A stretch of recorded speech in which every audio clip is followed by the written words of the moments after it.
Hello my viewers, कैसे हैं आप सब। Welcome back to my channel. I hope आप सब अच्छे होंगे और सीटेट की तैयारी अच्छे से कर रहे होंगे। यहाँ पर हम सॉल्व करने वाले हैं सीटेट के लिए मिक्स क्वेश्चन का practice set, CTET upper and primary दोनों लेवल के लिए। अगर आप चैनल पर नए हैं और आपने अब तक कोई वीडियो नहीं देखी है तो प्लीज़ जाइए चैनल को सब्सक्राइब कीजिए और प्ले लिस्ट में जाकर पुरानी सारी वीडियो देख लीजिए। आते हैं क्वेश्चन नंबर 1 पर। यहाँ दिया हुआ है, विविध समूह के विद्यार्थियों के शिक्षण के दौरान एक शिक्षिका को क्या ध्यान में रखना चाहिए। आप बच्चों को पढ़ा रहे हैं और ऐसे बच्चों को पढ़ा रहे हैं जिसमें विविध समूह के बच्चे हैं। कोई दृष्टिबाधित है, कोई पिछड़े समूह से आया हुआ है, अर्थात समावेशित कक्षा है आपकी, आप उसमें पढ़ा रहे हैं बच्चों को। तो एक शिक्षिका होने के नाते आपको क्या ध्यान रखना चाहिए। हर विद्यार्थी को स्वीकारना व सम्मान देना, सांस्कृतिक विभिन्नताओं को अनदेखा करना, सुसंगत संप्रेषण बनाए रखना, अप्रत्यक्ष निर्देश देना या विद्यार्थियों को स्वायत्तता व लचीलापन देना।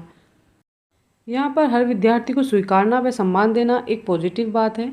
ये ज़रूरी है। अगर आपकी कक्षा में विभिन्न समूह से आए हुए बच्चे हैं तो आपको सभी को सुनना होगा, सभी को सम्मान देना होगा, सभी की संस्कृति को अपनाना होगा। तो यहाँ पर पॉजिटिव है, जो ए पॉइंट है पॉजिटिव है। सांस्कृतिक विभिन्नताओं को अनदेखा आप नहीं कर सकते हैं, ये निगेटिव पॉइंट हो जाएगा।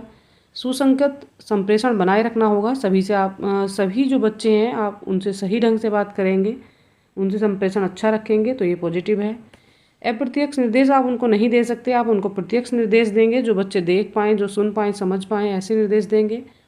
विद्यालय को स्वायत्तता व लचीलापन देंगे, तो ये वाला पॉइंट भी यहाँ पर पॉजिटिव हो जाएगा। तो यहाँ से जो हमें राइट आंसर मिल जाता है वो है 1, 3 और 5। चलिए देखते हैं कौन से ऑप्शन में आ रहा है। यहाँ पर जो ऑप्शन दिए हुए हैं, फर्स्ट में दे रखा है फर्स्ट, सेकंड, थर्ड, ये रॉन्ग हो जाएगा। सेकंड में दे रखा है सेकंड, थर्ड और फोर्थ, ये भी रॉन्ग हो जाएगा। यहाँ जो राइट आंसर हमें मिल जाएगा वो है हमारा ऑप्शन नंबर सी।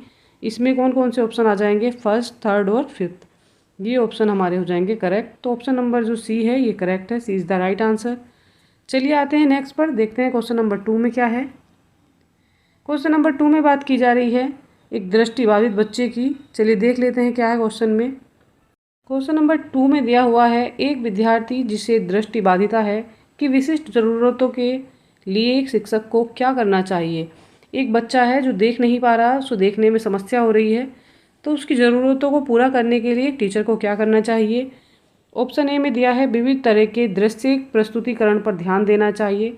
तो आप दृश्य प्रस्तुतिकरण नहीं कर सकते क्योंकि बच्चा देख नहीं पा रहा, और आप उसके समक्ष ऐसी चीज़ें प्रस्तुत करें जो देखने के योग्य हों, तो उससे बच्चे को कोई लाभ नहीं होगा।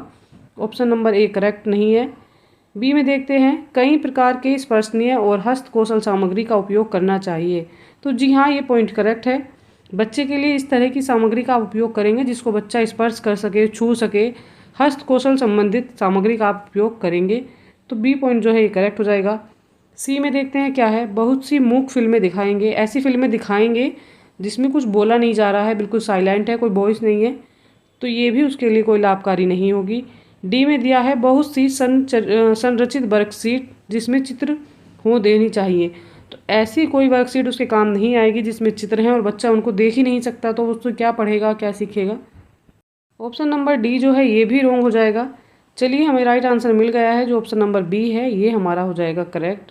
उसको ऐसी चीज़ें देंगे जो स्पर्शनीय हो, जिसको बच्चा छू कर, पढ़ कर देख सके, समझ सके। हस्तकौशल सामग्री का उपयोग उसके लिए टीचर करेगा। ऑप्शन नंबर बी करेक्ट है, B is the right answer. आ जाते हैं थर्ड पर। यहाँ दिया हुआ है, सामाजिक अंतःक्रिया और मौखिक संप्रेषण में चुनौती किसका विशिष्ट अभिलक्षण है। तो सब बात की जा रही है किसकी, सामाजिक अंतःक्रिया की और मौखिक संप्रेषण की। तो उसमें कौन सी चुनौती आती है, उसका क्या विलक्षण है वो बताना है। तो ये स्वालीनता होती है, इसको अवधान न्यूनता, अतिक्रियाशीलता विकार कहते हैं, पठन वैकल्य कहते हैं या गुणन वैकल्य कहते हैं। तो ये चीज़ें यहाँ पर नहीं होंगी। अगर बच्चा क्या नहीं कर पा रहा है, सामाजिक अंतःक्रिया नहीं कर पा रहा है, सामाजिक अंतःक्रिया उससे नहीं हो रही है, मौखिक संप्रेषण नहीं कर पा रहा है, अच्छा बातें नहीं करता किसी से, बहुत कम बातें करता है, अलग अलग रहता है, या उसमें बोलने की समस्या है, देर से बोलना वह शुरू किया है, तो यहाँ पर कौन सा विकार हो जाता है, इसको बोला जाता है स्वालीनता, और इसको बोलते हैं ऑटिज्म भी। और इस तरह के जो लक्षण बच्चों में होते हैं वो ऐसे होते हैं कि बच्चे अपने आप में रहना पसंद करते हैं, समूह में नहीं रहते हैं, मित्र नहीं बनाते हैं, दूसरे बच्चों के साथ नहीं खेलते हैं, अपने पेरेंट्स से भी अपनी बातें शेयर नहीं करते हैं। अधिकतर चीज़ों के लिए क्या करते हैं, इशारा करते हैं या अपने माता पिता का हाथ पकड़कर उनको ले जाएंगे, उन्हें जो चाहिए, पर वो उसको बोलने की कोशिश नहीं करेंगे, उनमें स्पीच डिले होता है। ये बच्चे क्रियाशील होते हैं, इनमें बहुत क्रिया होती हैं, एक्टिव बच्चे होते हैं, सक्रिय बच्चे बोला जाता है इनको। पर ये बच्चे ऐसे गेम खेलना ही पसंद करते हैं जो ये दोहराव वाले हों। जैसे इनको मान लीजिए कार का गेम खेलना पसंद है तो ये बार बार उसी गेम को खेलेंगे, नया गेम कोई ट्राई नहीं करेंगे, नई चीज़ें नहीं सीखेंगे, बस ये अपने आप में रहना पसंद करते हैं। तो ऐसे बच्चे जो होते हैं ये स्वाधीनता से संबंधित होते हैं। चलिए आ जाते हैं क्वेश्चन नंबर 4 पर। क्वेश्चन नंबर 4 में दिया है, शिक्षक बच्चों को विभिन्न रंगों वाली चिकनी मिट्टी देकर कहती है कि उनके मन में जो आता है वह बनाएं। इसके माध्यम से वह बच्चों में को बढ़ावा देना चाहती है। तो किसको वो बढ़ावा देना चाह रही है? यहाँ पर रिक्त स्थान है, तो बताइए टीचर किस चीज़ को बढ़ावा देना चाह रही है?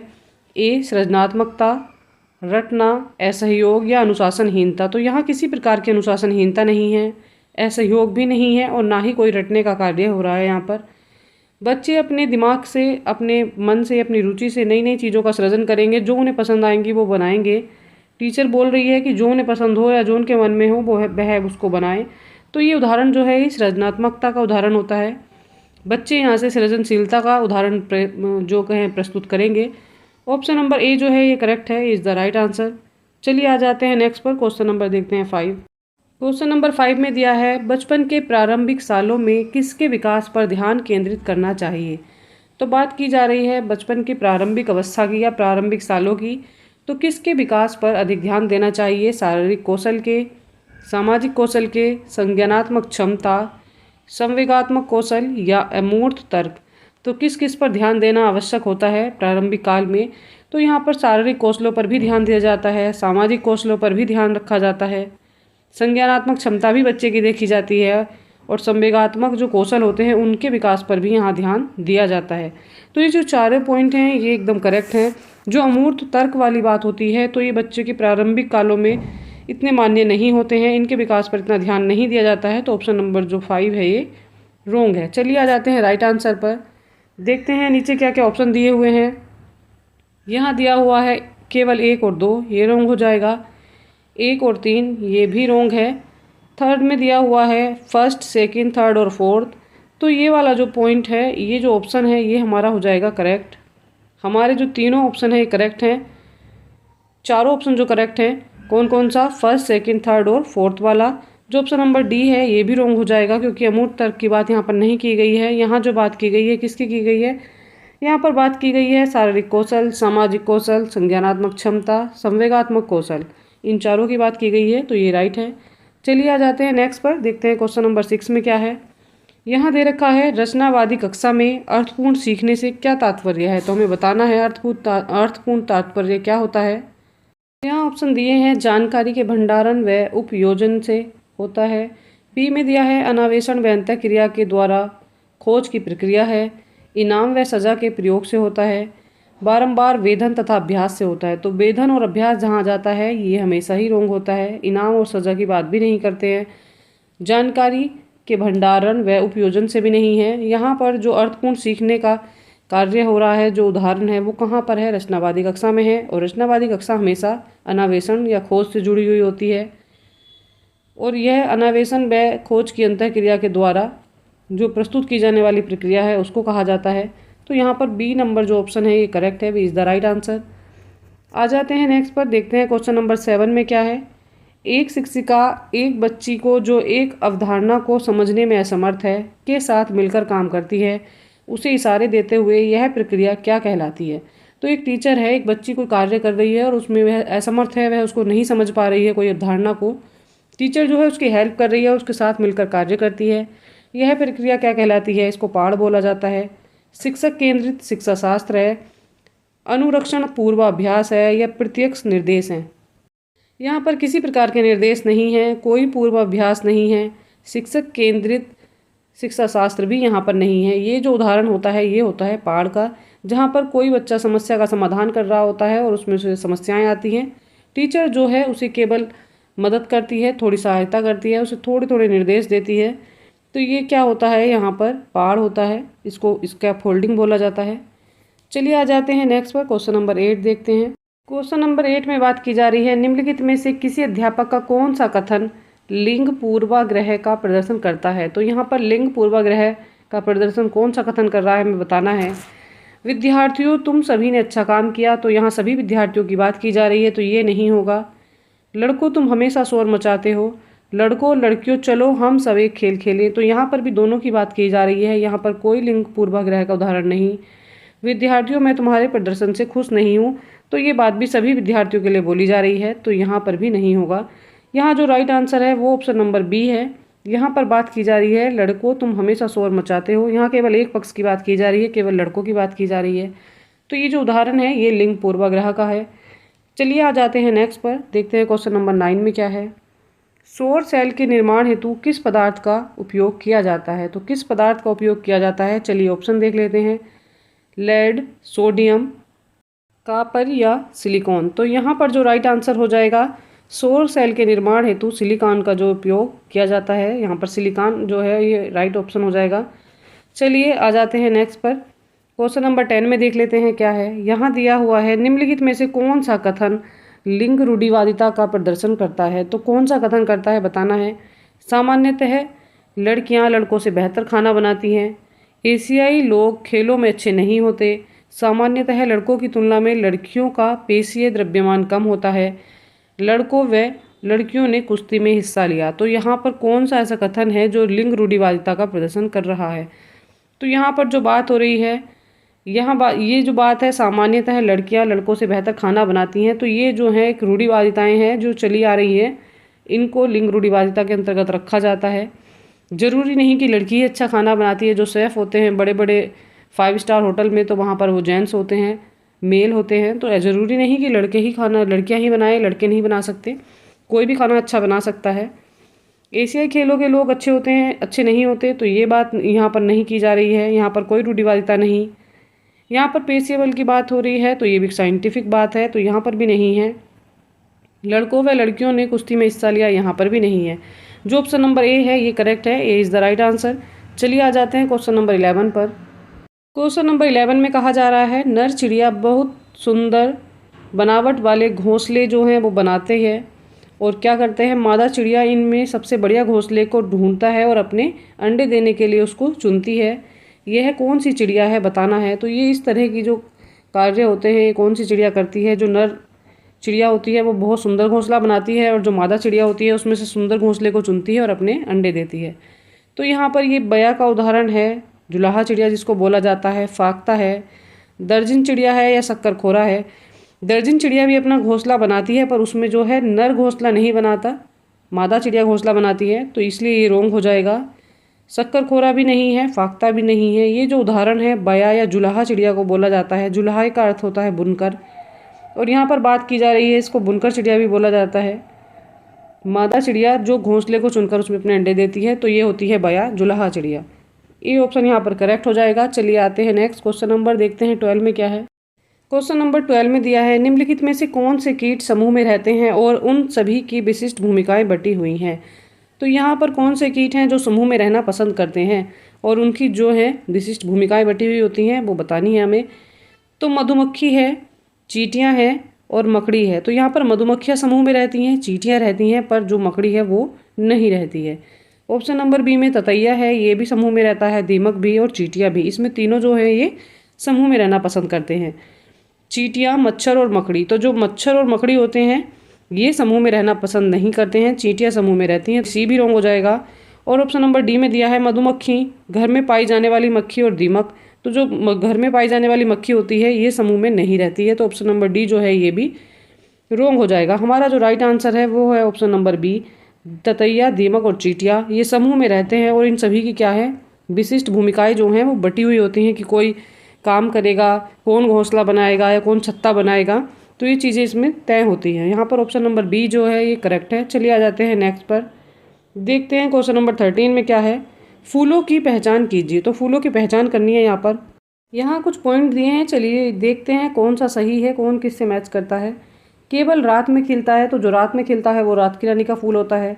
औषधि बनाने के लिए काम में आता है, तो औषधि जो बनाई जाती है वो गुड़हल के फूल से बनाई जाती है। रंगाई के काम में लाया जाता है, तो रंगाई के काम में जो है गेंदे को लाया जाता है। और पूरे बरस भर खिलता है, तो पूरे बरस भर जो खिलता है वो गुलाब होता है। चलिए देखते हैं कौन कौन से क्रम से ए बी सी डी हैं, कौन सा मैच कर रहा है। देख लेते हैं नीचे क्या क्या दिया हुआ है। यहाँ पर दे रखा है गुड़हल, गेंदा, धतूरा। धतूरा कोई फूल नहीं होता तो इसलिए रॉन्ग हो जाएगा। रात की रानी, गुड़हल, गेंदा और गुलाब। गुलाब जो है बरस भर खिलता है तो ये भी राइट हो जाएगा। यहाँ पर जो दे रखा है चमेली, गुलाब, धतूरा, गुलदाउद, तो जहाँ पर धतूरा आ जाएगा आप उस ऑप्शन को कट कर देंगे। डी में भी धतूरा दे रखा है। हमारा जो राइट आंसर है वो है option number B. B is the right answer. रात की रानी जो है रात में खिलता है और जो गुड़हल होता है वो औषधि बनाने का काम आता है। गेंदे से क्या किया जाता है? गेंदे से किया जाता है कार्य कि ये रंगाई के काम में लाया जाता है, और गुलाब जो होता है ये पूरे वर्ष भर खिले रहते हैं। तो ऑप्शन नंबर बी करेक्ट है। चलिए आ जाते हैं क्वेश्चन नंबर 14 पर। में दिया है मधुमक्खियों के छत्ते में मधुमक्खियों के बारे में निम्नलिखित में से कौन सा कथन सही नहीं है। तो आपको इस पर ध्यान रखना है कि यहाँ पर नहीं वाला पॉइंट दिया है वो देखना है। केवल रानी मक्खी ही अंडे देती है, ये पॉजिटिव है इसलिए ये रॉन्ग हो जाएगा। श्रमिक मक्खी काम करने वाली होती हैं, तो श्रमिक मक्खी काम करने वाली होती हैं, सही है। नर मक्खी होती हैं, पर ये गलत है, ये नर मक्खी नहीं मादा मक्खियाँ होती हैं, तो ये रॉन्ग हो जाएगा। अर्थात ये निगेटिव है तो इसलिए ये राइट है। छत्ते में कुछ ही नर मक्खियाँ होती हैं, ये पॉजिटिव पॉइंट है इसलिए रॉन्ग हो जाएगा।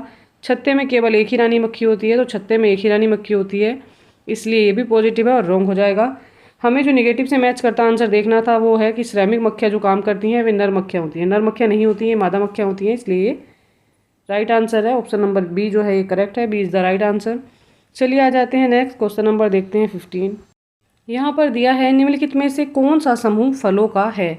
तो हमें फलों का समूह बताना है। यहाँ पर आलू, बैंगन, आम ये सब्जी हैं और आम जो है फल है, तो ये नहीं होगा। बी में दिया है केला, सेब और आम, इसमें तीनों चीज़ें जो हैं ये फल हैं।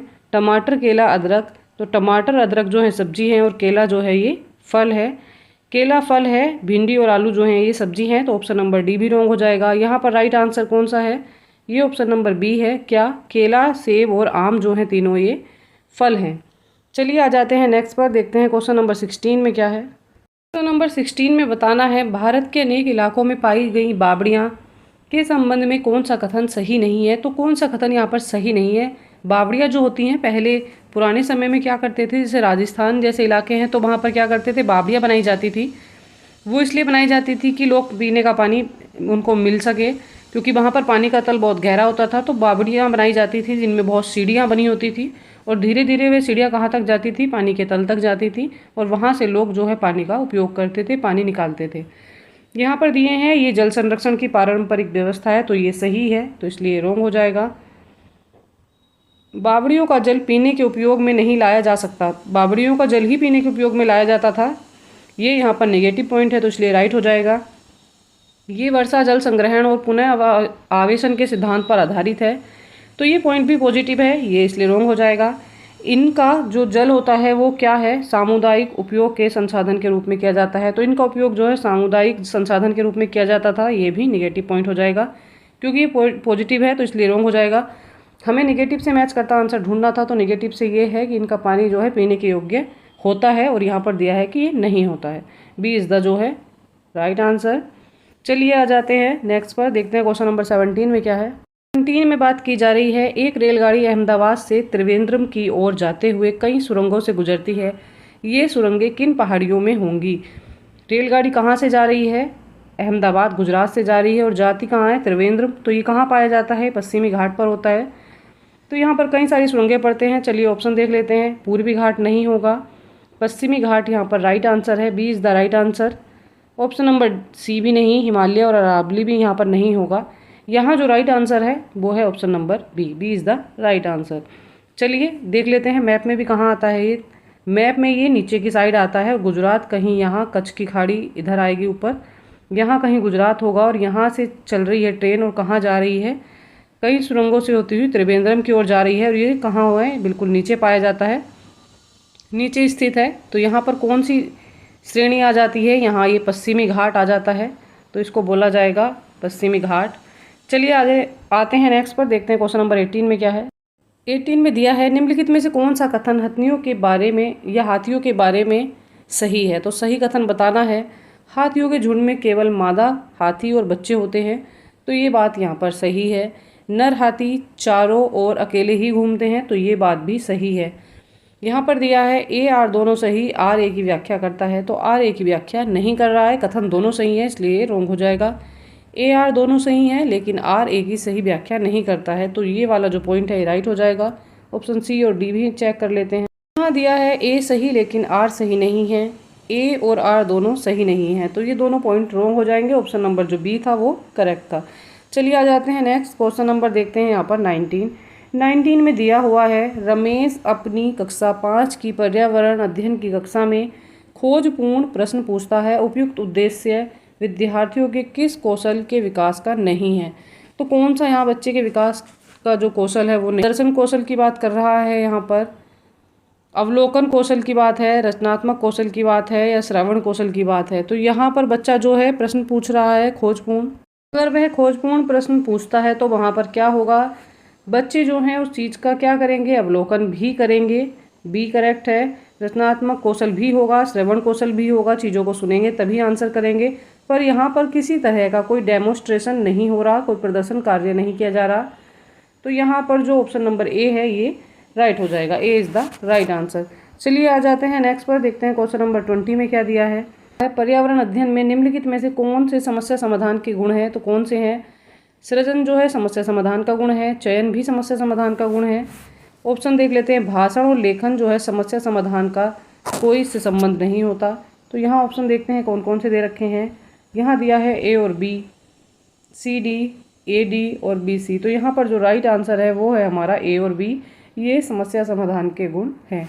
चलिए आ जाते हैं नेक्स्ट 21 में, देखते हैं क्या है। 21 में दिया है, ईवीएस शिक्षक के द्वारा प्रयुक्त होने वाली भाषा औपचारिक एवं परिभाषाओं पर बल देने वाली होनी चाहिए। बी में दिया है, बच्चों के लिए कठिन होनी चाहिए ताकि वे समझ न पाएँ। बच्चों की दैनिक रोजमर्रा भाषा से संबंधित होनी चाहिए, या प्राविधिक प्रकृति की होनी चाहिए। तो यहाँ पर जो राइट आंसर हो जाएगा, ऐसी होनी चाहिए। ईवीएस कक्षा में जो एक शिक्षक भाषा बोलता है उसकी भाषा कैसी होनी चाहिए, बच्चों की दैनिक और रोजमर्रा की भाषा से संबंधित हो, जिससे बच्चे जो है आसानी से समझ पाएँ और ध्यान से बच्चे वहाँ पर पढ़ पाएँ। जब टीचर की भाषा वो सुनेंगे समझेंगे तभी वो कुछ सीख पाएंगे। ऑप्शन नंबर सी जो है ये करेक्ट हो जाएगा। चलिए देखते हैं 22 में क्या है। क्वेश्चन नंबर 22 में दिया है, आकर्षक एवं प्रासंगिक अनुदेशनात्मक सामग्री का उपयोग सहायक है क्योंकि वे क्या करते हैं, सभी ज्ञानेंद्रियों को सक्रिय करते हैं, अधिगम को अधिक अर्थपूर्ण बनाते हैं, शिक्षक को शिक्षण अधिगम प्रक्रिया में सहायता करते हैं, विद्यार्थियों का ध्यान आकर्षित करते हैं। तो यहाँ पर जो राइट आंसर है वो है हमारा ऑप्शन नंबर ए। बाकी सारे ऑप्शन भी पॉजिटिव हैं, करेक्ट है, बट सबसे सूटेबल जो है ये है। यहाँ पर ये सभी की ज्ञानेंद्रियों को क्या कर देते हैं, सक्रिय कर देते हैं। तो यहाँ पर जो ए ऑप्शन है ये करेक्ट हो जाएगा। चलिए आते हैं 23 पर। 23 में दिया हुआ है, ईवीएस के शिक्षण में न्यूनतम महत्वपूर्ण क्रियाकलाप की पहचान कीजिए। ईवीएस का शिक्षण किया जा रहा है और सबसे न्यूनतम बात यहाँ पर कौन सी है वो बतानी है, उसकी पहचान करनी है हमें। विद्यार्थियों से परिचर्चा करना, तो ये बात जो है यहाँ पर न्यूनतम नहीं होगी। परिचर्चा करना जो एक पॉजिटिव बात होती है, सही बात होती है। कार्य पत्रों पर चित्र और रूपरेखा को बनाना। सी में दिया है, अवज्ञाकारी विद्यार्थियों को सजा देना, विद्यार्थियों को बाहर प्रकृति की सैर पर ले जाना। तो ये पॉइंट जो है पॉजिटिव है। कार्य पत्रों पर चित्र और रूपरेखा बनाना ये पॉजिटिव है। विद्यार्थियों से चर्चा करना ये भी पॉजिटिव है। विद्यार्थियों को सजा देना ये सबसे कम जो है न्यूनतम क्रियाकलाप यहाँ पर माना जाएगा। सजा देना कोई महत्वपूर्ण कार्य नहीं माना जाता। सजा का प्रावधान शिक्षा के दौरान नहीं है। ऑप्शन नंबर सी जो है ये करेक्ट है। सी इज़ द राइट आंसर। इसी के साथ आज की क्लास भी कंप्लीट हो जाती है। अगर आप चैनल पर नए हैं और आपने अब तक कोई वीडियो नहीं देखी है तो प्लीज़ जाइए प्लेलिस्ट में जाकर पुरानी सारी वीडियो देख लीजिए। चैनल को लाइक कीजिए, सब्सक्राइब कीजिए। आपके एक सब्सक्रिप्शन से हमें मिलता है मोटिवेशन, तो प्लीज़ मोटिवेट करिएगा और सीटेट की अच्छी तैयारी के लिए हमारे साथ बने रहिएगा।